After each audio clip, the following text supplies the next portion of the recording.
Quem são aqueles? Perguntei ao pai velho.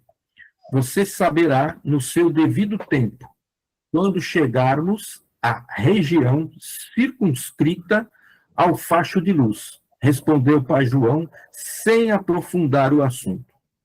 Raul e eu entendemos que naquele momento não comportava perguntas. Concentramo-nos e juntos vencemos a névoa, aproximando-nos mais ainda do ponto central para onde rumava nosso guia, além do interior daquele perímetro fechado. Tem uma flâmula com o símbolo de uma caveira, desenhado em meio a alguns traços, riscos e outros elementos, todos igualmente incompreensíveis para mim. Uma voz potente se fez ouvir, vinda de alguém que demonstrava muita firmeza e um intenso magnetismo ao falar. Almas ruins, espíritos famintos e sedentos de sensações, abandonem toda a esperança de entrar aqui outra vez, pois vou impedi-los de roubar algo que não lhes pertence. Estejam preparados para a vinda dos atalaias. Quando ele nos viu, gritou como se dirigindo ao médium que estava desdobrado, acompanhando-nos. E você, alma vivente, afasta-se deste meio, pois aqui só vem quem tem permissão. Pai João tocou o ombro de Raul, transmitindo-lhe segurança, enquanto a voz continuou a falar. Vamos dar uma pausa aqui para vocês entenderem. Raul,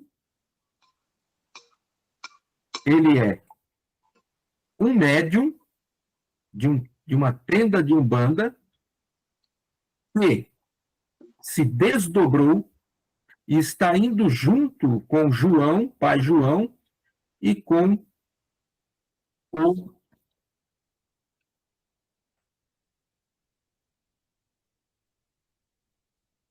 meu Deus do céu, eu já esqueci o nome dele.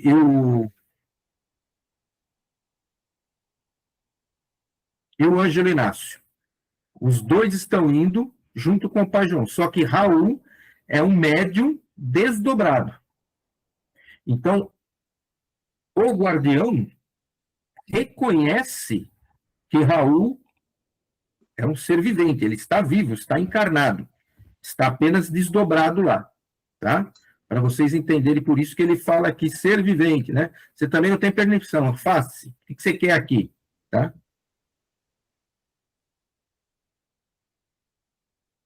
Você deve seguir para um lugar onde encontrará o que procura. Porventura será você algum dos feiticeiros que busca de plasma dos corpos para suas artimanhas? Não encontrará nada disso por aqui. Pai João interveio, respondendo em voz forte e potente. Não, ele não é feiticeiro e está conosco. Somos também filhos do Cordeiro.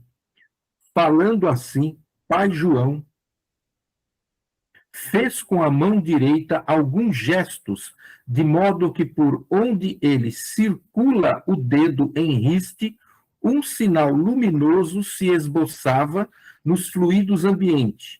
Era como se desenhasse no ar alguma coisa que os tais seres do outro lado conheciam. Terminando o processo que realizava, ele deu um sopro forte e os símbolos então se projetaram no alto, iluminado por alguns momentos a região logo acima do local por onde nos dirigíamos. Para que vocês entendam. O que ele fez aqui? Pai João riscou o seu ponto. Um dedo, lá no astral. Depois que ele riscou o ponto, ele soprou, esse ponto se iluminou. Já assistiram o filme do Batman, né? Como é que eles fazem para chamar o Batman? Projeta através do holofote as asas do morcego lá. O pai João fez a mesma coisa aqui com o seu ponto, ele riscado. Vamos entender que ele vai continuar aqui, ó. Imediatamente alguém gritou, da parte interna. É João Kobu. O vivente está com João Kobu. Ele tem passe livre. Deixe-os entrar.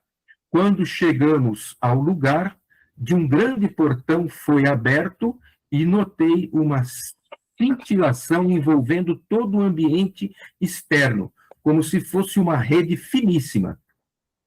Pai João foi recebido com extrema reverência e respeito. Salve, meu pai. Desculpe-nos as medidas inóspitas, mas ultimamente tivemos diversos ataques seguidos dos vampiros astrais. Salve, guardião, respondeu pai João, enquanto acompanhávamos tudo com extremo interesse. Onde está o seu tata? O chefe estava numa tarefa muito importante, mas ele recebeu seu ponto projetado na esfera astral e já se encontra a caminho. Então, aqui, vocês estão vendo, olha, seu tata, que é o guardião-chefe de tudo aquilo lá, quando o pai João projetou, desenhou seu ponto e jogou no astral, aonde seu tata estava, ele recebeu também aquele aviso. Os guardiões que estavam ali reconheceram aquele aviso, reconheceram aquele símbolo, sabe de quem é, e permitiram a entrada. Então, a gente vê que quando um guia desenha o seu ponto ali no chão, quando ele faz aquele ponto com a pimba, isso não isso é para nós encarnados aqui estarmos olhando. Mas aquilo, para o plano espiritual, ele tem um valor enorme. Ali está tudo o conhecimento, quem é aquela pessoa, quem é aquela identidade, quem é aquele espírito, aonde que ele vem, o que ele possui, né? Qual é a referência dele, aquele símbolo. Então, por isso que a gente vê que é muito importante esse símbolo. Muitas vezes, aqui eu não trouxe, mas nesse livro mesmo, ele fala, em algumas vezes, o João de Kobu, ele desenha um símbolo, e esse símbolo se torna portal, em que ele faz, ele chama para junto deles outros espíritos para ajudá-lo.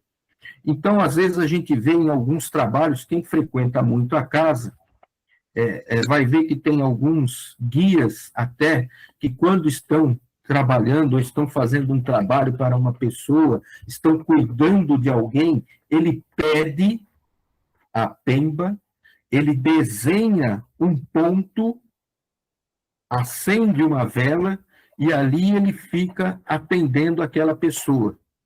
Então, quando ele faz isso, significa que ele está chamando, ou ele está pedindo ajuda a outras entidades, às vezes. Ele está abrindo portais ali, pedindo ajuda de outras entidades. Então, ponto riscado é muito importante dentro de uma casa espírita, dentro de uma umbanda, tem um significado muito grande, e para o guia, ele é muito mais do que um simples símbolo. Ele pode ser um portal, pode ser para que saibam quem ele é, da onde que ele vem, o que ele está fazendo ali, tudo através desse ponto riscado.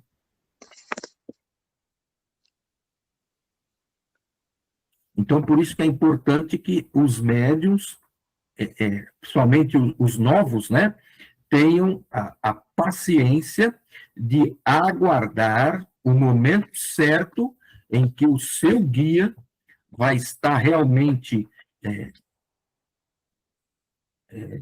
se sentir à vontade, com a vibração também do médium, para poder desenhar o seu ponto e dar o seu nome. Dúvidas? Alguma pergunta?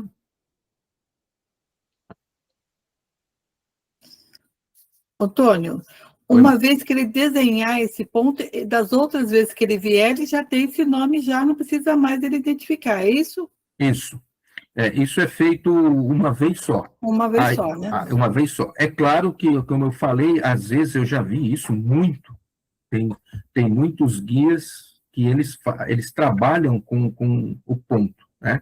Então, às vezes, eles, quando vão atender uma pessoa, estão em atendimento, ou sente alguma coisa dentro do ambiente, da casa. Então, às vezes, eles pedem, eu preciso fazer aqui o meu ponto, eu preciso fazer um ponto, né?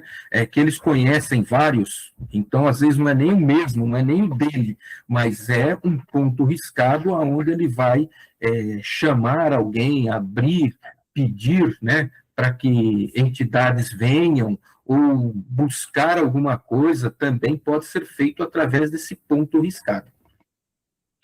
Então, a gente não vai pedir que eles... Não, desenha aí de novo, faz... Não, é uma vez só.